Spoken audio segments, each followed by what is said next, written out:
Hey Cooper, it's Coach Bot from the HitZone Clinic the other night, and I wanted to give you some feedback from the second video now, so I think this is the second time I think we've seen you at these clinics. And I don't recall if I did your video last time, but let me say first and foremost that you've got a very, very good swing, and you do a lot of very good things, especially for how young you are. You move very well. There are two things that I want to point out that I think will help you. Well, really three things. One of them's sort of minor, and I think you probably already know it. But two things you may not have picked up on, and I want you to be careful with them. The first thing is what happens with the barrel of this bat, and I'm going to try to be brief because I don't want to go overboard with without seeing you a whole lot. I just want to give you a few little pointers. Watch the barrel of this bat, and at the big league level, the major leaguers can get away with this stuff. So see how that barrel comes behind your head?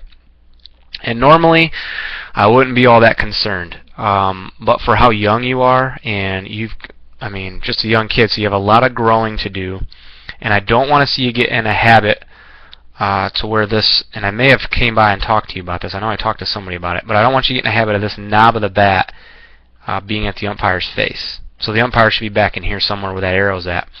The end of this arrow right here that I just drew. The umpire's face will be somewhere back in here usually, right? I don't want to see the barrel get that flat like that. And if we go back and forth, you can see how the barrel gets down behind your head. Now, really, you do a good job of overcoming it on pitches that are slow. We were throwing front toss on this particular occasion, so it's not that big of a deal. You could catch up to it, okay?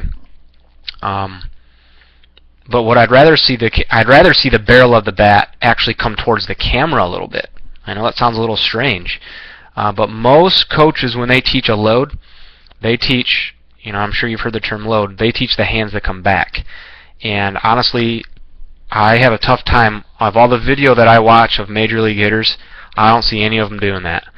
I know that sounds really weird and against the grain a little bit, but most hitters, most high-level hitters, elite hitters, this back elbow right here will actually, in this case, you'll tuck it in a little bit and it'll move towards the green wall way back in here. And again, this is hard to explain without actually being with you. But I couldn't capture it with the naked eye, so it's easier to see on video. But it'll actually move back here towards this wall. And when the elbow moves back towards the wall, this barrel will come towards the camera more. Okay, so it's almost like you're rowing a boat. And you live in Arizona, so you've probably never done that. But when you're rowing a boat, your arms will move in a rowing, like you're sitting with two oars in a rowboat. If you've never rowed a boat, YouTube it and watch somebody row a boat, and you'll see what I'm talking about. Their elbows almost move in a circular motion. Okay, and if you're ever at HitZone and I'm happen to be there, please pop in and ask me a question about this, and I'd love to explain it more and show it to you. But I don't want to see the barrel get back behind your head. Okay, I'd rather see, like I said, it come towards the camera a little more, and this back elbow go towards the wall. Okay, tough to explain. I gave it my best shot, but if it's one of those things where if you saw it on video and then I had the chance to explain it to you, it would make a little bit more sense. Forward move with your front foot looks amazing. It looks great. You pick up good momentum, and for the most part, your head stays back while you move forward. That's great. Your hands and shoulders do a good job of staying married, but again, see how flat that bat gets? I just think as you run into some faster fastballs, you're going to have some issues. And again, you turn 17, 18 years old and you go back to doing this, I probably would never say anything to you because you're going to be strong enough at that point. But I think it's going to cause some problems for you with some faster pitchers as you get a little older here, okay? And it almost causes you, we call this front arm bar.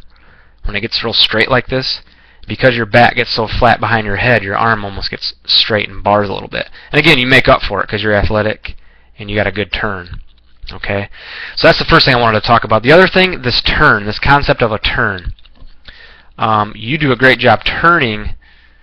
If you watch the belly button and the hips here and then all the way back down to your foot.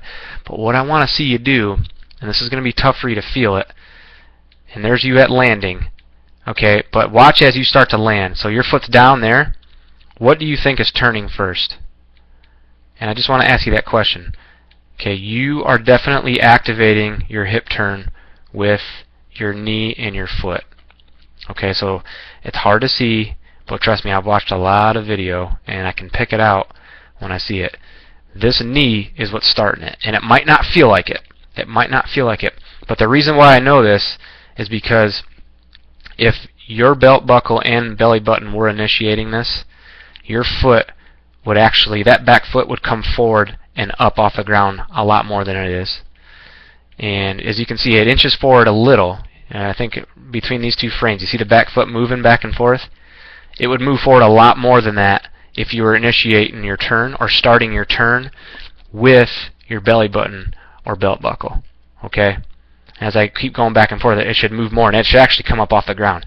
So you've made that turn with your back foot, or that squash the bug mentality that I don't really agree with the squash the bug theory. But once you get to right here, you've stopped turning, and now you're all arms and hands at this point. Okay, we don't want to stop turning, man. We want the barrel to be accelerated.